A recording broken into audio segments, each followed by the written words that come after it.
क्या बनेंगे ये? यूनिवर्सिटी के एक प्रोफेसर ने अपने विद्यार्थियों को एक असाइनमेंट दिया।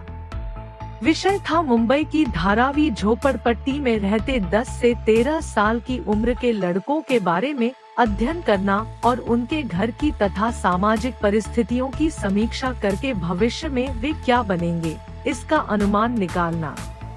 कॉलेज विद्यार्थी काम में लग गए।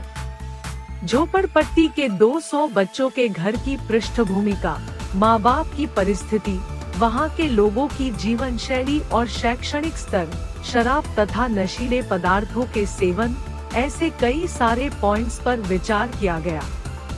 तदुपरांत हर एक लड़के के विचार भी गंभीरता पूर्वक सुने तथा नोट किए गए। करीब 1 साल लगा असाइनमेंट पूरा होने में। इसका निष्कर्ष ये निकला कि उन लड़कों में से 95% बच्चे गुनाह के रास्ते पर चले जाएंगे और 90% बच्चे बड़े होकर किसी न किसी कारण से जेल जाएंगे। केवल 5% बच्चे ही अच्छा जीवन जी पाएंगे। बस उस समय यह असाइनमेंट तो पूरा हो गया और बाद में यह बात का विस्मरण हो गया। 25 साल के बाद एक दूसरे प्रोफेसर की नजर इस अध्ययन पर पड़ी। उसने अनुमान कितना सही निकला यह जानने के लिए 3 से 3 विद्यार्थियों की 5 टीम बनाई और उन्हें धारावी भेज दिया।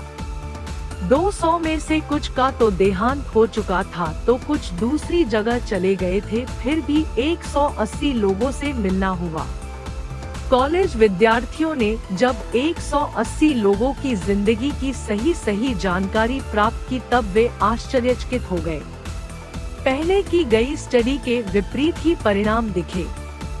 उनमें से केवल 4 से 5 ही सामान्य मारामारी में थोड़े समय के लिए जेल गए थे और बाकी सभी इज्जत के साथ एक सामान्य जिंदगी जी रहे थे।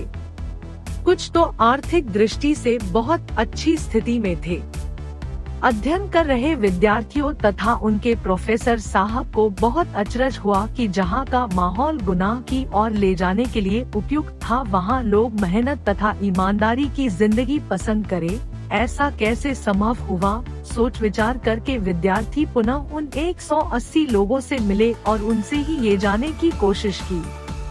तब उन लोगों में से हर एक ने कहा कि शायद हम भी गलत रास्ते पर चले जाते, परंतु हमारी एक टीचर के कारण हम सही रास्ते पर जीने लगे।